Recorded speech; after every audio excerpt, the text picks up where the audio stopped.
ஆண்டவராகிய இயேசுவின் நாமத்தினாலே அன்போடு உங்களை வாழ்த்துகிறேன். நாம் ஜெபிப்போம். பரிசுத்த பிதாவே, இரக்கங்களின் ஊற்றே, நன்றியோடு நாங்கள் உம்மை துதிக்கிறோம். இந்த வேளையில் நாங்கள் எவைகளை உடைய பரிசுத்த கரங்களிலிருந்து பெற்றுக்கொள்ள வேண்டுமோ அவைகளை சரியாக முழுமையாக பெற்றுக்கொள்ள அப்பா நீங்கள் உதவி செய்வீராக.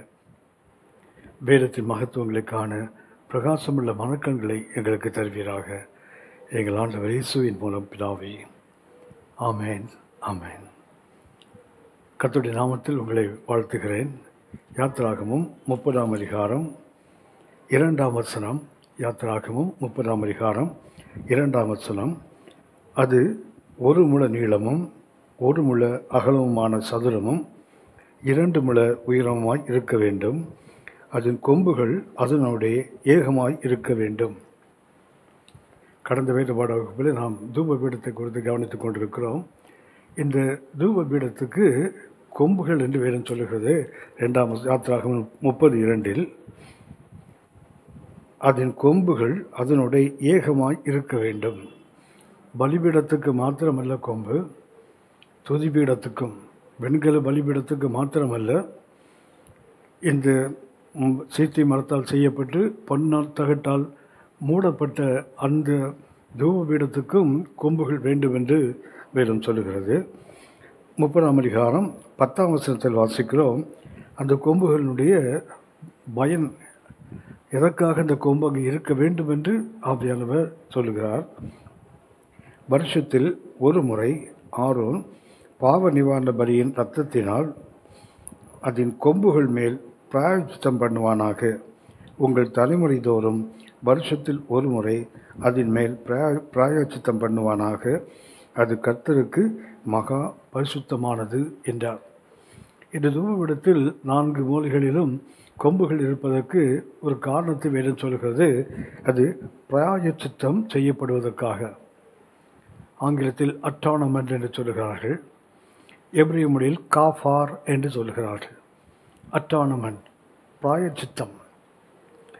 இந்த தூபபீடம் பிராயச்சித்தம் செய்வதற்காக தேவனுடைய சமூகத்தில் உடன்படிக்கை பெட்டிக்கு முன்பாக இருக்கிற அந்த திரைக்கு முன்னே மிக அருகாமையில், தேவ பிரசன்னத்துக்கு மிக அருகாமையில் வைக்கப்பட்டிருக்கிறது.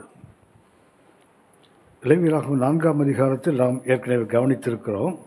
லேவியராகமம் 4ஆம் அதிகாரத்தில் 18 முதல் 20 வசனங்களில் வாசிக்கிறோம். லேவியராகமம் 4ஆம் அதிகாரம் 18, 19, 20 வசனங்களில் ஆசரிப்பு கூடாரத்தில் கர்த்தருடைய சந்நிதியில் இருக்கும் பலிபீடத்தின் கொம்புகள் மேல் அந்த இரத்தத்தில் கொஞ்சம் பூசி, பாவ நிவாரண பலியை நாம் கவனிக்கும் போது அதில் பாவ நிவாரண பலி கொல்லப்படுகிறது. அந்த இரத்தத்தை எடுத்து பிரகாரத்தில் இருக்கக்கூடிய அந்த பலிபீடத்தின் கொம்புகளில் பூசப்படுகிறது. ஏனென்றால் பாவ மன்னிப்புக்காக அது பூசப்படுகிறது. லேவியராகமம் 4ஆம் அதிகாரம் 20ஆம் வசனத்தில் வாசிக்கிறோம். பாவ நிவாரண பலியின் காளையை செய்த பிரகாரம் இந்த காளையையும் செய்து இவ்வண்ணமாய் ஆசாரியன் அவர்களுக்கு பாவ நிவர்த்தி செய்ய கடவன். அப்பொழுது அவர்களுக்கு மன்னிக்கப்படும். பிரகாரத்தில் உள்ள அந்த வெண்கல பலிபீடத்தில் பாவ நிவாரண பலியின் இரத்தம் கொம்புகளில் பூசப்படுகிறது. ஏனென்றால் அது பாவ மன்னிப்புக்காக செய்யப்படுகின்ற இரத்தம் பூசுதல். ஆனால் தூபபீடத்தில் பார்க்கிறோம், இந்த பொன் தூபபீடத்தில் பார்க்கிறோம், இது பொன் அந்த பலிமிருகத்தின் இரத்தம் 4 கொம்புகளிலும் பூசப்படுகிறது. எதற்காக என்றால், முதல்ல கவனிக்கிறோம், லேவியராகமம் 4ஆம் அதிகாரத்தில் அபிஷேகம் பெற்ற ஒரு ஆசாரியன், அவன் ஒரு பாவம் செய்து அதனால் கர்த்தருடைய ஜனங்கள் பாவத்துக்கு உட்பட்டால் அப்போது அவனுக்கு ஒரு பாவ நிவாரண பலி செலுத்த வேண்டும் என்று நாம் கவனித்திருக்கிறோம். அந்த பாவ நிவாரணம் செலுத்தும் போது அந்த பாவ நிவாரண பலியின் மேல் அபிஷேகம் பெற்ற ஆசாரியன் தன் கைகளை வைத்து அதை கர்த்தருடைய ஆலயத்தில் ஆசரிப்பு கூடாரத்தின் வாசலிலே அது கொல்லப்பட வேண்டும். அந்த இரத்தத்தை கொண்டு வந்து அவன் தன் கைகளை அந்த இரத்தத்தில் துவைத்து 7 முறை ஆசரிப்பு கூடாரத்தின் திரைகளுக்கு நேராக தெளிக்க வேண்டும் என்று நாம் கவனித்திருக்கிறோம். அடுத்து அவன் அந்த இரத்தத்தில் கொஞ்சம் எடுத்து பரிசுத்த ஸ்தலத்துக்குள் போய் அங்கே இருக்கிற தூப பீடத்தின் கொம்புகளில் அந்த 4 கொம்புகளிலும் இரத்தத்தை பூச வேண்டும் என்று வேதம் சொல்லுகிறது. மீதியான இரத்தம் பிரகாரத்தில் உள்ள பலிபீடத்தின் கீழ் அது ஊற்றப்படுகிறது. ஒரு அபிஷேகம் பெற்ற ஆசாரியன் தவறு செய்தால், அதனால் ஜனங்கள் பாதிக்கப்பட்டால், அப்போது அவனுக்கு அந்த இரத்தம் பலிபீடத்தின் கீழ் சிந்தப்படுகிறது. ஆசரிப்பு கூடாத திரைகளுக்கு நேராக தெளிக்கப்படுகிறது. பரிசுத்த ஸ்தலத்தில் உள்ள தூபபீடத்தில் கொம்புகளிலும் பூசப்படுகிறது. ஏனென்றால் பாவ நிவாரண பலியில் பலிபீடத்தில், வெண்கல பலிபீடத்தில் சிந்தப்படுகின்ற இரத்தம் பாவ மன்னிப்புக்கன்று. ஆனால் ஒரு அபிஷேகம் பெற்ற ஆசாரியன் கர்த்தருக்கு ஊழியம் செய்ய வேண்டியவன். ஆகவே அவன் தேவனோடு ஒப்புரவாக வேண்டும். கர்த்தரோடு ஒப்புரவாகுவதற்குத்தான் அவன் பரிசுத்த ஸ்தலத்துக்குள் போய் அங்கு அந்த தூபபீடத்தின் கொம்புகளில் இரத்தத்தை பூசுகிறான். ஆகவே பலிபீடத்தில், வெண்கல பலிபீடத்தில் கொம்பில் இரத்தம் பூசப்பட்டால் அது பாவ மன்னிப்புக்கு அது வகை செய்கிறது. ஆனால் அது பொன் தூபபீடத்தில் உள்ள கொம்புகளில் பூசப்படும் போது அது தேவனோடு ஒரு ஊழியனை திரும்பவும் ஊழியத்தை செய்வதற்கு அவன் தேவனோடு ஒப்புரவாகுவதை குறிக்கிறது. ஆகவே வெண்கல பலிபீடத்தில் கொம்புகளில் இரத்தம் பூசப்பட்டால் அடுத்து ஆசாரியனுக்கு அடுத்து அங்கே நாம் கவனித்தோம், இஸ்ரவேல் சபையே பாவம் செய்தால், அடுத்தது இஸ்ரவேல் ஒரு பிரபு பாவம் செய்தால், அடுத்தது இஸ்ரவேல் ஒரு தனிப்பட்ட மனிதன் பாவம் செய்தால், இவர்களுக்கு அந்த பலிமிருகத்தின் இரத்தம் பலிபீடத்தின் கொம்புகளில் பூசப்பட்டு மீது இரத்தம் பலிபீடத்தின் கீழ் ஊற்றப்படுகிறது. ஆகவே ஒரு சாதாரண ஒரு யூதனுக்கும் அபிஷேகம் பெற்ற ஒரு யூத ஆசாரியனுக்கும் வித்தியாசம் இருக்குது. பலிபீடத்தின் கொம்புகளில் பூசப்படுவது அது பாவ மன்னிப்புக்கு வகை செய்கிறது. ஆனால் பரிசுத்த ஸ்தலத்தில் உள்ள தூபபீடத்தில் கொம்புகளில் பூசும்போது அது தேவனோடு ஒப்புரவாகின்ற அந்த அனுபவத்தை சுட்டி காட்டுகிறது. இது ஆசாரியனுக்கு தனிப்பட்ட மனிதர்களுக்கும் உள்ளது. அடுத்து வருஷத்துக்கு ஒரு முறை, யாத்திராகமம் 30ஆம் அதிகாரம் 10ஆம் வசனத்தில் நாம் வாசித்தோம். யாத்திராகமம் 30ஆம் அதிகாரம் 10ஆம் வசனத்தில் பார்க்கிறோம், வருஷத்தில் ஒரு முறை ஆரோன் பாவ நிவாரண பலியின் இரத்தத்தினால் அதன் கொம்புகளின் மேல் பிராயச்சித்தம் பண்ணுவானாக. உங்கள் தலைமுறை தோறும் வருஷத்தில் ஒரு முறை அதன் மேல் பிராயச்சித்தம் பண்ணுவானாக. அது கர்த்தருக்கு மகா பரிசுத்தமானது என்றான். அபிஷேகம் பெற்ற ஆசாரியனுக்கு கவனித்தோம். இப்போது முழு இஸ்ரவேலுக்கும் வருஷத்துக்கு ஒரு முறை, அதாவது லேவியராகமம் 23ஆம் அதிகாரம் 27ஆம் வசனத்தில் நாம் வாசிக்கிறோம், வருஷத்தின் 7ஆம் மாதம் 10ஆம் நாளிலே அதற்கு டே ஆஃப் த அட்டானமெண்ட் என்று அதற்கு பெயர், அதாவது பிராயச்சித்த நாள் என்று அதற்கு பெயர். லேவியராகமம் 23ஆம் அதிகாரம் 27ஆம் வசனம், அந்த 7ஆம் மாதம் 10ஆம் தேதி உங்களுக்கு பாவ நிவர்த்தி செய்யும் நாளும் சபை கூடும் பரிசுத்த நாளுமாய் இருப்பதாக. அப்பொழுது நீங்கள் உங்கள் ஆத்துமாக்களை தாழ்மைப்படுத்தி கர்த்தருக்கு தகன பலி செலுத்த கடவீர்கள். இதைத்தான் லேவியராகமம் 23, 27 யாத்திராகமம் 30ஆம் அதிகாரம் 10ஆம் வசனத்தில் வாசிக்கிறோம். வருஷத்தில் ஒரு முறை ஆரோன் பாவ நிவாரண பலி இரத்தத்தினால் அதன் கொம்புகள் மேல் பிராயச்சித்தம் பண்ணுவானாக. தனிப்பட்ட ஒரு ஆசாரியனுக்கு அந்த தூபபீடத்து கொம்புகளில் பூசப்படுகிறது, அது தவறு நிலைக்கும் போதெல்லாம். ஆனால் முழு இஸ்ரவேலுக்கும் 7ஆம் மாதம் 10ஆம் தேதியில் இஸ்ரவேலுடைய 7 பண்டிகைகளில் ஒரு பண்டிகை இந்த பிராயச்சித்த நாள், பிராயச்சித்த பண்டிகை. அந்த டே ஆஃப் த அட்டானமெண்ட்டில், அந்த பிராயச்சித்த நாளிலே முழு இஸ்ரவேலுக்கும் பாவ நிவர்த்தி செய்வதற்காக அந்த கொம்புகளில் பொன் தூபபீடத்தின் கொம்புகளில் பூசப்படுகிறது. ஆகவே இது ரெண்டுக்கும் வித்தியாசம் உண்டு. பலிபீடத்தில் பூசினால் அது மன்னிப்பின் அடையாளம். அதுவே அந்த இரத்தம் உள்ளே தேவ சமூகத்தில் கொண்டு வரப்பட்டு பரிசுத்த ஸ்தலத்தில் உள்ள அந்த பொன் தூபபீடத்தில் கொம்புகளில் பூசப்பட்டால் அது தேவனோடு ஒப்புரவாகுவதின் அடையாளம். இதைத்தான் அந்த டே ஆஃப் த டார்னமெண்ட் அல்லது அந்த பிராயச்சித்த நாள், அதற்கு எபிரேய மொழியில் பயன்படுத்துகின்ற வார்த்தை காஃபார். காஃபார் என்றால் டு கவர், மூடுதல் என்று அர்த்தம். பிராயச்சித்தம் என்றாலே அது டார்னம் என்ற வார்த்தைக்கு பயன்படுத்துகின்ற எபிரேய வார்த்தையின் பொருள் என்னவென்றால் டு கவர், மூடுவது என்று அர்த்தம். அதாவது ஒரு தெய்வீக பலியினால் குற்றவாளியை ஒப்புரவாக்குவது. காஃபார் என்பதற்கு ஒரு தெய்வீக பலியினால், அதாவது ஒரு டிவைன் சாக்ரிஃபைஸ், ஒரு தெய்வீக பலியினால் தேவனோடு குற்றவாளியை ஒப்புரவாக்குவதற்குத்தான் இந்த பலி செலுத்தப்படுகிறது. இதன் அர்த்தம் அந்த பொன் தூபபீடத்தின் கொம்புகளில் பூசப்படுகிறது. ஆகவே இது ஆண்டவர் இயேசு மனித குலத்தை தேவனோடு ஒப்புரவாக்குவதற்கு சிந்தின இரத்தத்தின் அடையாளமாக இதை வேதம் நமக்கு சுட்டி காட்டுகிறது. பழைய ஏற்பாட்டில் இந்த பொன் தூபபீடத்தில் அந்த கொம்புகளில் பூசப்படுகின்ற இரத்தம் ஆண்டவர் இயேசு தன்னை ஒரு தெய்வீக பலியாக ஒப்பு கொடுத்து குற்றவாளிகளை தேவனோடு ஒப்புரவாக்குகின்ற அந்த அனுபவம். பழைய ஏற்பாட்டில் அந்த தூபபீடத்தின் கொம்புகளில் பூசப்படுகின்ற இரத்தம் அது நிழல். பொருள் ஆண்டவர் இயேசு தன்னுடைய இரத்தத்தை சிந்தி குற்றவாளியாகிய மனிதனை தேவனோடு ஒப்புரவாக்குகின்ற அந்த அனுபவம், மன்னிக்கின்ற அனுபவம் பலிபீடத்தில், ஒப்புரவாக்குவது தூப பீடத்தில் நடக்கிறது. இதை நமக்கு வேதம் சுட்டி காட்டுகிறது. அதாவது த்ரூ கிரைஸ்ட், கிறிஸ்துவின் மூலமாக, கிறிஸ்துவின் வழியாக நீங்கள் நானும் தேவனோடு ஒப்புரவாக்கப்படுகிறோம். ரோமர்கள் நிருபம் 5ஆம் அதிகாரம், ரோமர் 5ஆம் அதிகாரம் 10-11 வசனங்களில் நாம் வாசிக்கிறோம். நாம் தேவனுக்கு சத்துருக்களாயிருக்கையில், நாம் தேவனுக்கு எதிரிகளாக இருக்கையில் அவருடைய குமாரனின் மரணத்தினாலே அவருடனே ஒப்புரவாக்கப்பட்டோமானால், ஒப்புரவாக்கப்பட்ட பின் நாம் அவருடைய ஜீவனாலே ரட்சிக்கப்படுவது அதிக நிச்சயம் அல்லவா? ஆண்டவர் இயேசு சிலுவையில் இரத்தத்தை சிந்தினதனால் வேதம் சுட்டி காட்டுகிறது, தேவனுக்கும் மனிதனுக்கும் பகை. மனிதனுடைய பழைய நிலை என்னவென்றால், கர்த்தரை ஏற்றுக்கொள்ளாமல் வாழ்கின்ற, பாவத்தில் வாழ்கின்ற ஒரு மனிதனுடைய நிலை என்னவென்றால், ரோமர் 5ஆம் அதிகாரம் 6ஆம் வசனத்தில் வாசிக்கிறோம், அன்றியும் நாம் பலனற்றவர்களாக இருக்கும்போது.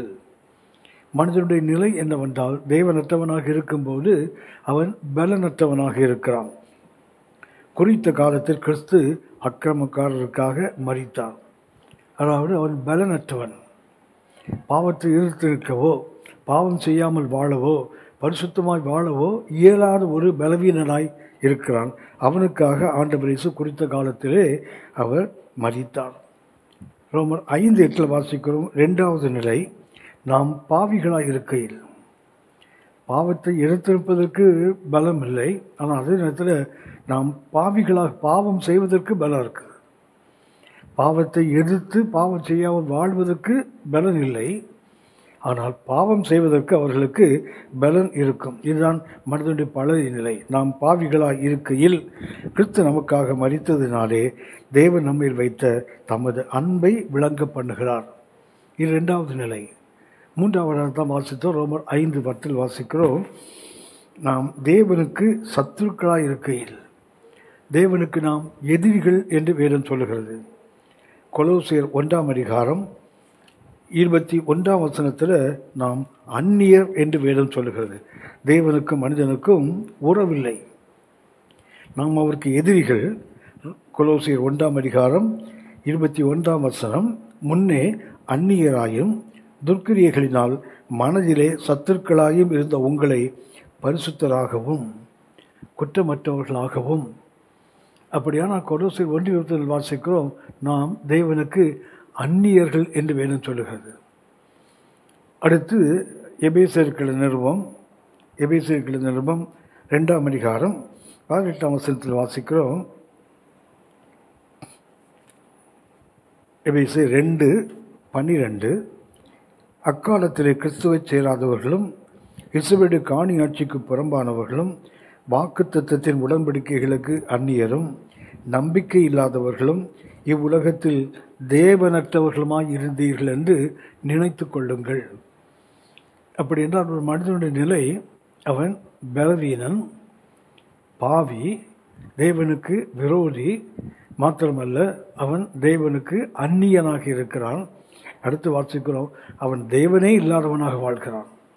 இதுதான் ஒரு மனிதனுடைய பழைய நிலை.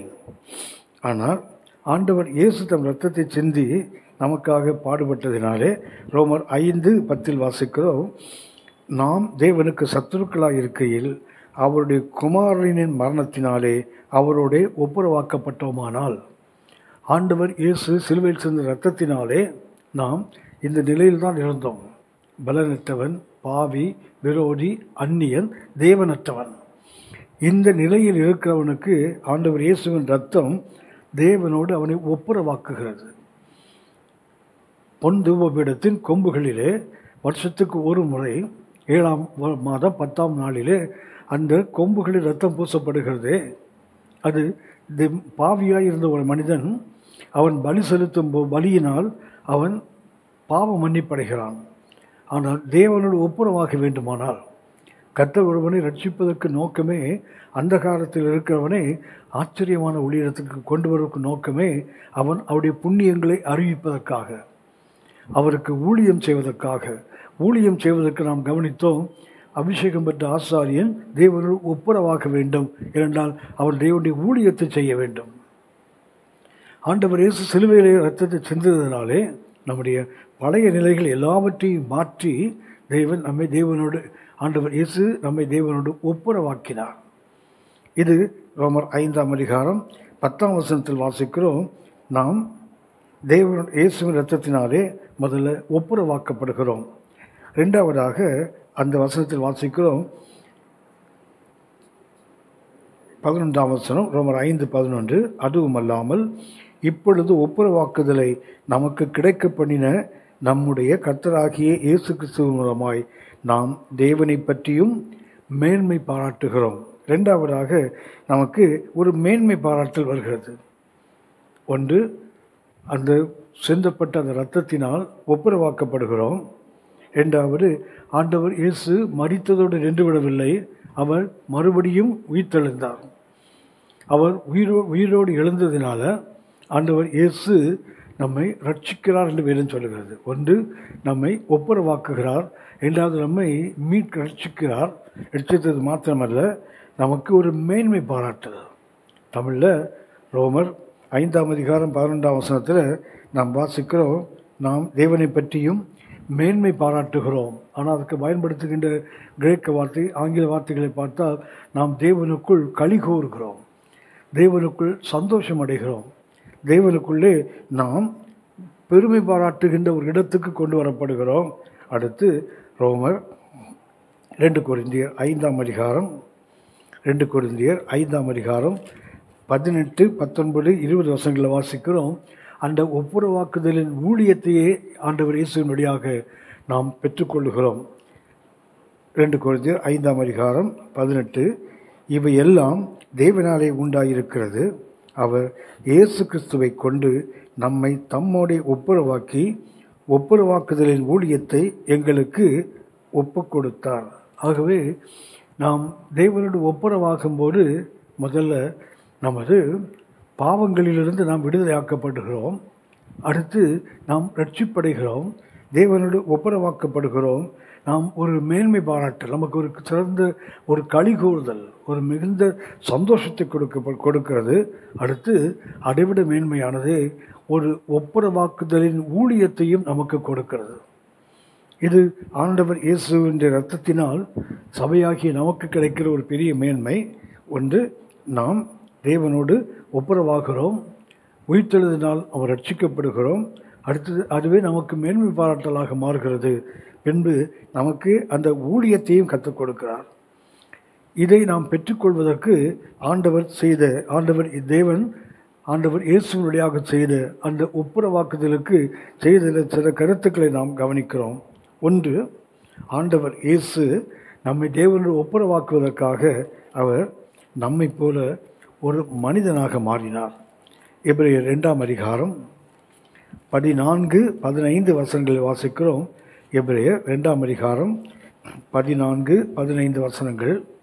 ஆதலால் பிள்ளைகள் மாம்சத்தையும் இரத்தத்தையும் உடையவர்களாய் இருக்க அவரும் அவர்களைப் போல மாம்சத்தையும் இரத்தத்தையும் உடையவர் ஆனார்.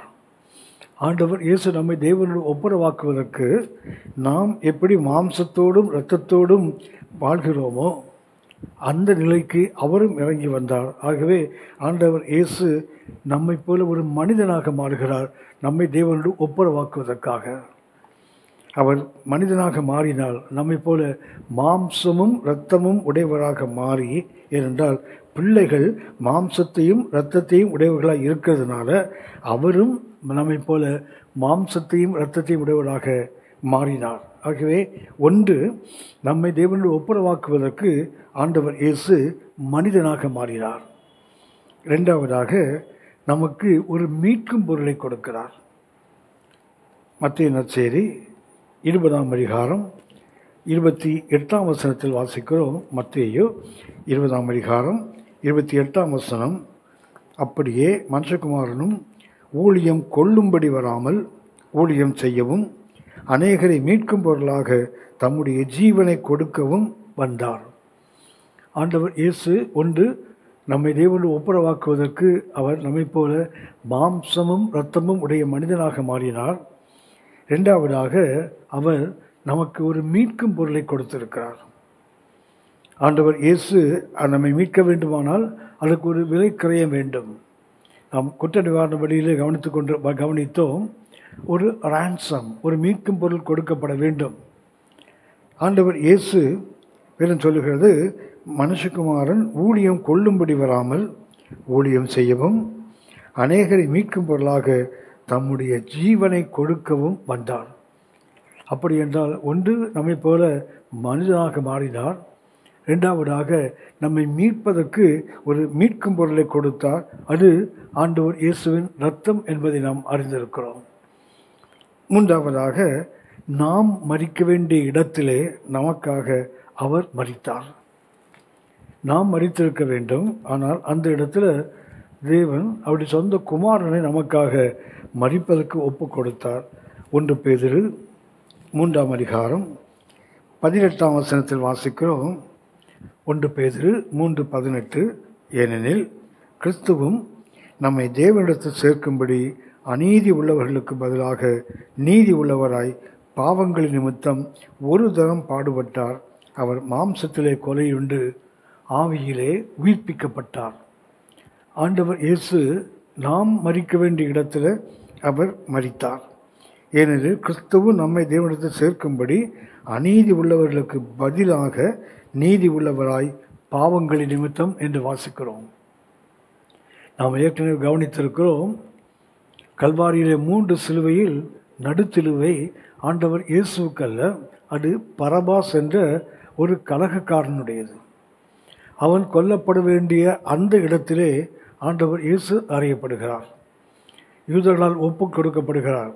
அந்த கலகக்காரனாகிய பரபாசை விடுதலையாக்கிவிட்டு இயேசுவை அதில் கொல்ல வேண்டும் என்று அவர்கள் பிலாத்துவை வேண்டிக் கொண்டார்கள். பரபாஸ் என்றாலே தகப்பனுக்கு பிறந்த மகன் என்று அர்த்தம். ஆனால் ஆண்டவர் இயேசுவோ தகப்பனுக்கு பிறக்காதவர், பரிசுத்த ஆவியினால் பரிசுத்தமாக உருவாக்கப்பட்டவர். ஆகவே மனிதகுலம் அறையப்பட வேண்டிய அந்த இடத்துல ஆண்டவர் இயேசு தன்னை ஒப்பு கொடுத்தார். அதைத்தான் 1 பேதுரு 3:18 வாசிக்கிறோம்.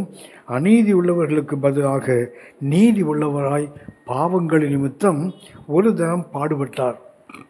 ஆகவே ஆண்டவர் இயேசு நம்மை தேவனோடு ஒப்புரவாக்குவதற்கு மூன்றாவதாக நமது இடத்தை அவர் எடுத்துக்கொண்டு நாம் அடிக்கப்பட வேண்டிய சிலுவையிலே அவர் தன் ஜீவனை ஒப்பு கொடுத்தார். 1 பேதுரு 2ஆம் அதிகாரம் 24ஆம் வசனம் அதை உறுதிப்படுத்துகிறது.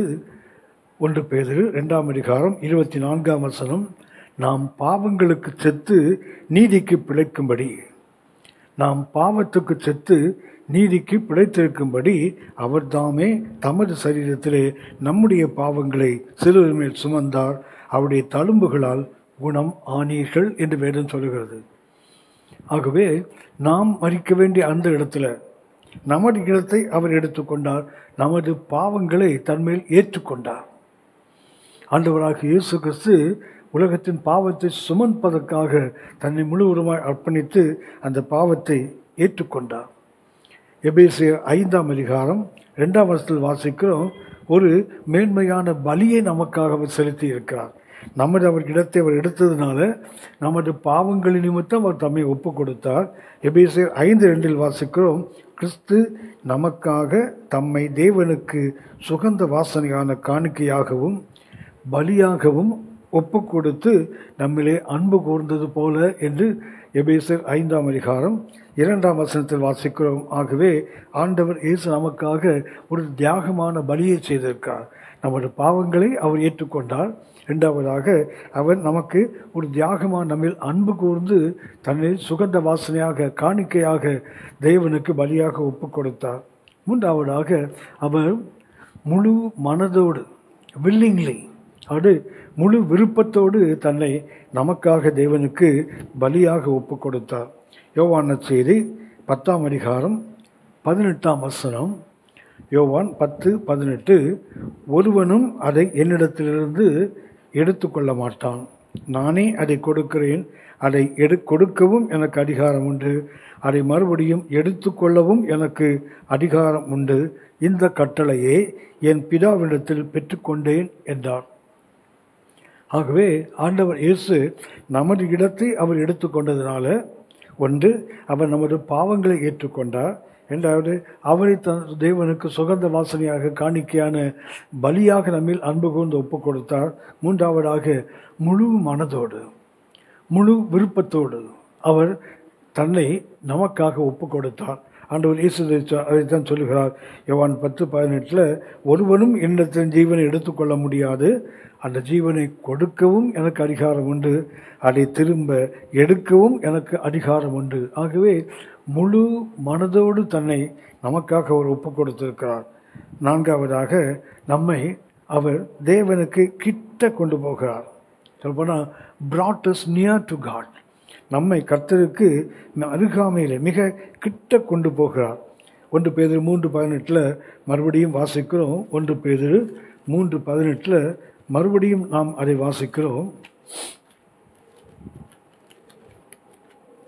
ஏனெனில் கிறிஸ்துவும் நம்மை தேவனிடத்தில் சேர்க்கும்படி, அந்த ஒப்புரவாக்குதலின் அந்த பலி, அந்த ஒப்புரவாக்குதலில் சிந்தப்பட்ட இரத்தம் நம்மை தேவனுக்கு கிட்ட சேர்க்கிறதா. தேவனிடத்தில் அது நாம் தேவனுக்கு ஆக்சஸ் டு காட்.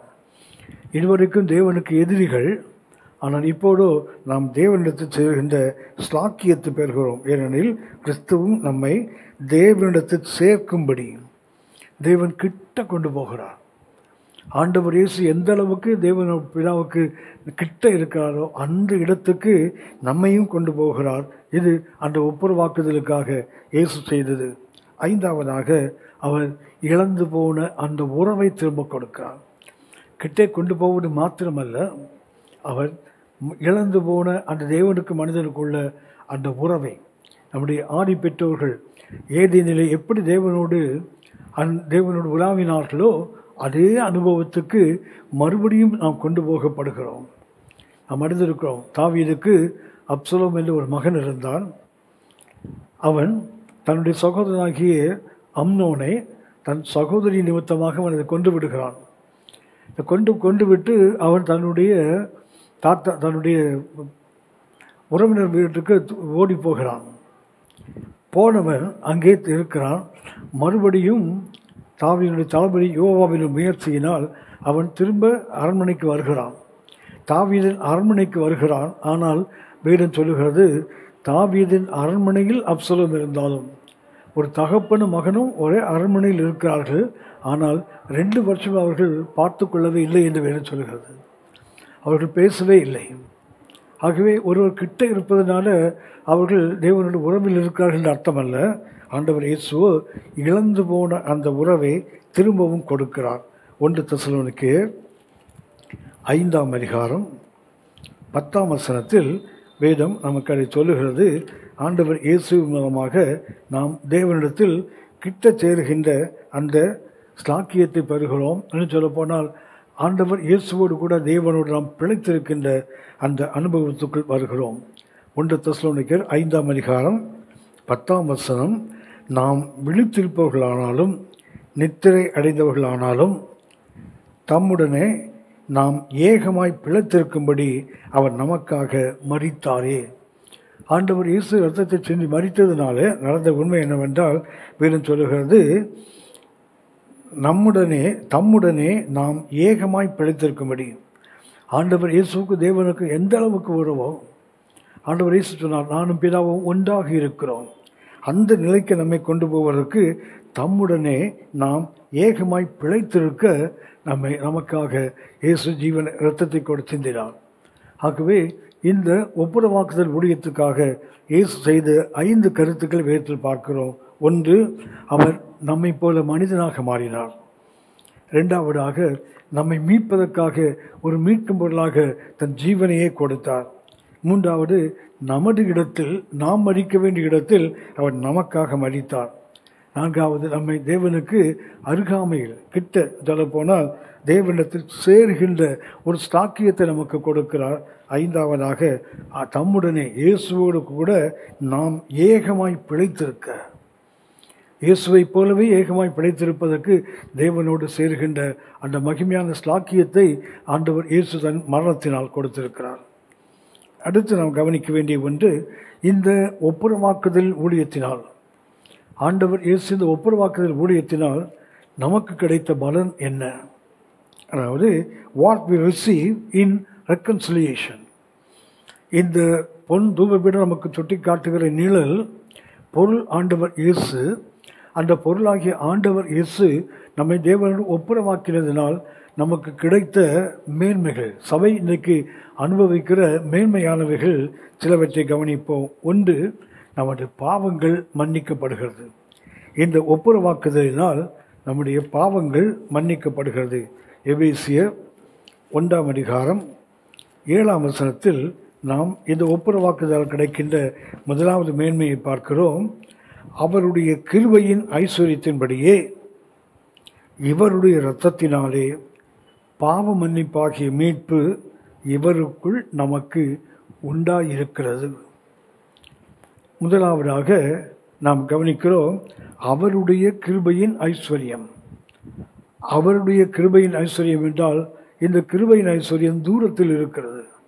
அவருடைய சொல்றது இவருடைய இரத்தத்தினாலே, அவருடைய கிருபையின் ஐஸ்வர்யத்தினாலே என்றால் அவர் என்பது பிதாவை குறிக்கிறது. இவருடைய இரத்தத்தினால் என்பது இயேசுவை குறிக்கிறது. அவர் தூரத்தில் இருக்கிறவர், இவர் நமக்கு அருகாமையில் இருக்கிறவர். இந்த அருகாமையில் வந்ததினால் நமக்கு பாவ மன்னிப்பாகிய மீட்பு இவருக்குள் நமக்கு உண்டாயிருக்கிறது. இவருடைய இரத்தத்தினாலே இவருக்குள் நமக்கு பாவ மன்னிப்பாகிய மீட்பு உண்டாகிறது. ஆகவே இந்த ஒப்புரவாக்குதலினால் நமக்கு கிடைக்கின்ற ஒரு மேன்மையானது என்னவென்றால், நாம் அவர் கிருபையின் ஐஸ்வர்யம், இவருடைய இரத்தத்தினாலே இவருக்குள் நமக்கு பாவ மன்னிப்பாகிய மீட்பு. இந்த பாவ மன்னிப்பு இந்த ஒப்புரவாக்குதலில் தான் வருகிறது. இரண்டாவதாக வேதம் சொல்லுகிறது, நாம் சுத்திகரிக்கப்படுகிறோம். நாம் சுத்திகரிக்கப்படுகிறோம். 1 யோவான் 1:7 சொல்லுகிறது, அவர் ஒளியில் இருக்கிறது போல நாமும் ஒளியிலே நடந்தால் ஒருவரோடொருவர் ஐக்கியப்பட்டிருப்போம். அவருடைய குமாரனாகிய இயேசு கிறிஸ்துவின் இரத்தம் சகல பாவங்களை நீக்கி நம்மை சுத்திகரிக்கிறது. இந்த சகல பாவம் என்று சொல்லும்போது விதிவிலக்கு எதுவுமே இல்லை.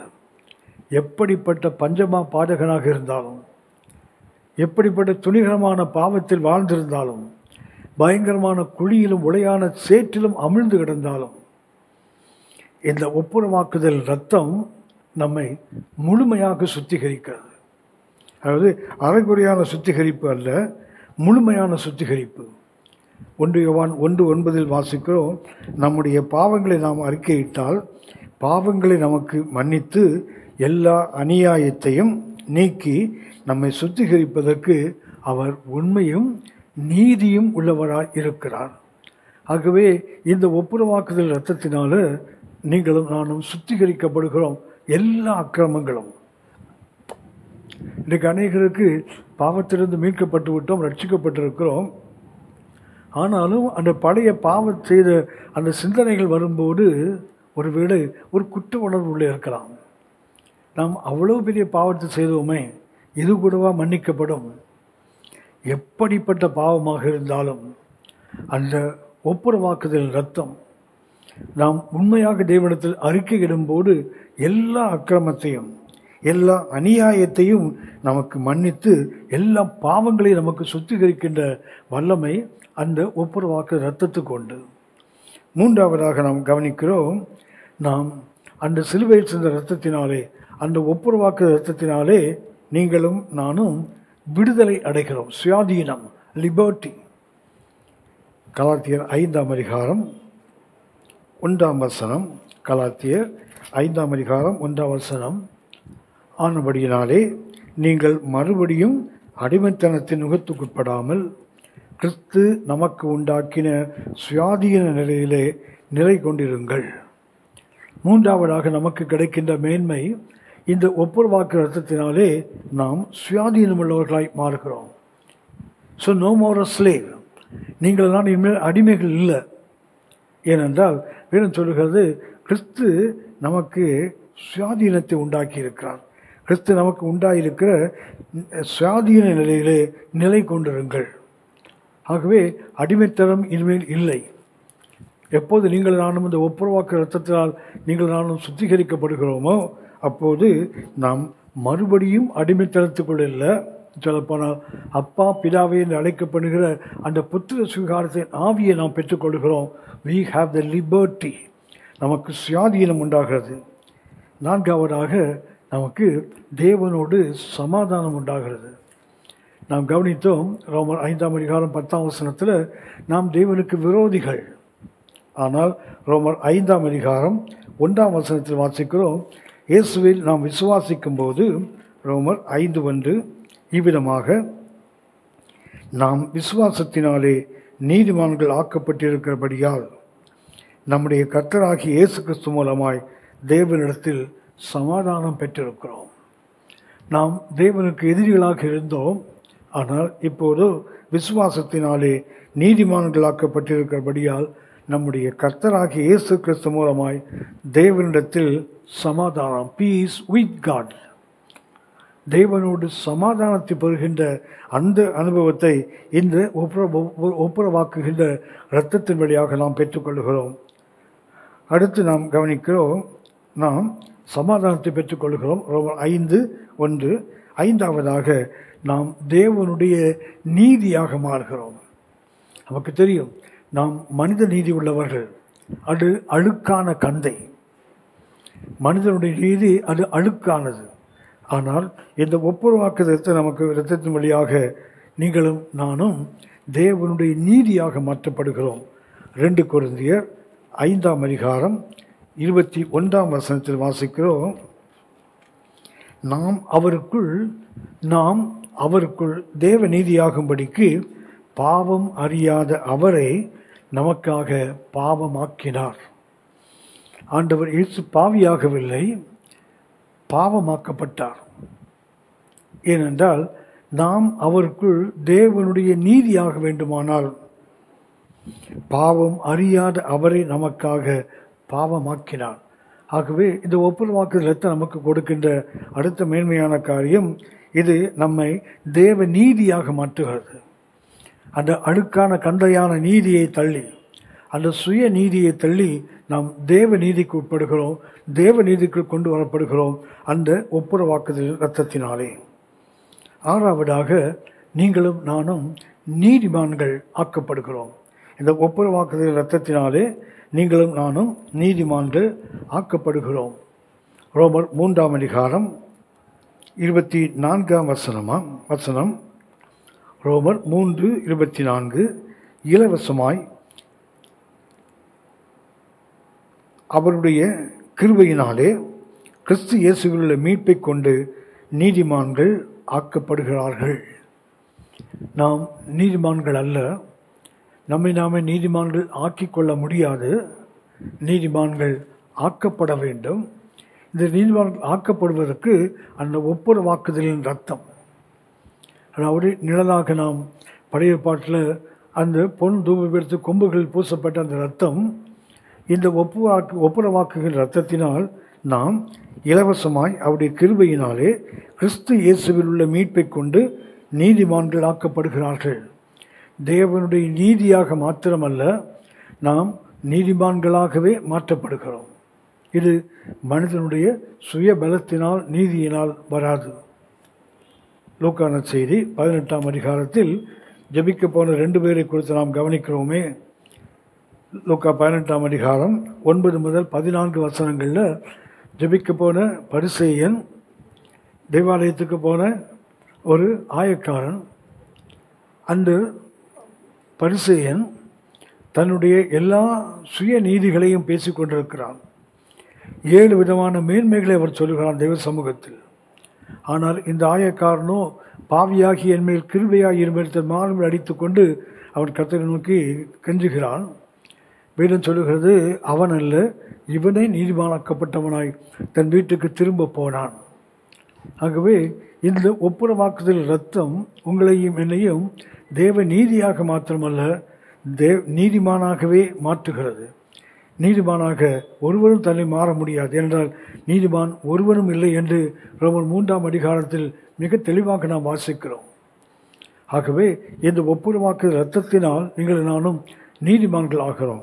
7ஆவதாக நாம் கவனித்தது போல தேவனிடத்தில் கிட்ட போகின்ற, தேவனை அணுகி போகின்ற அந்த ஸ்லாக்கியத்தை நாம் பெறுகிறோம். எபேசியர்கள் நிருபம் 2ஆம் அதிகாரம் 18ஆம் வசனம். எபேசியர் 2ஆம் அதிகாரம் 18ஆம் வசனம். அந்தப்படியே நாம் இருதரத்தாரும் ஒரே ஆவியினாலே பிதாவிடத்தில் சேரும் ஸ்லாக்கியத்தை அவர் மூலமாய் பெற்றிருக்கிறோம். தேவனோடு சேருகின்ற அந்த ஸ்லாக்கியம் வந்ததை குறித்து எபேசியர் 2ஆம் அதிகாரம் 14 18 வரை வாசிக்கிறோம். எபேசியர் 2ஆம் அதிகாரம் 14 முதல் 18 வரை. எப்படி எனில், அவரே நம்முடைய சமாதான காரணராகி இருதிரத்தாரையும் உண்டாக்கி பகையாக நின்ற பிரிவினையாகி நடுச்சுவரை தகர்த்து. மனிதன் 2 விதமாக இருந்தார்கள். ஒன்று தேவன் உள்ளவர்கள், மற்றொன்று தேவன் அற்றவர்கள். ஒன்று யூதர்கள், ஒன்று யூதன் அல்லாத மற்றவர்கள்.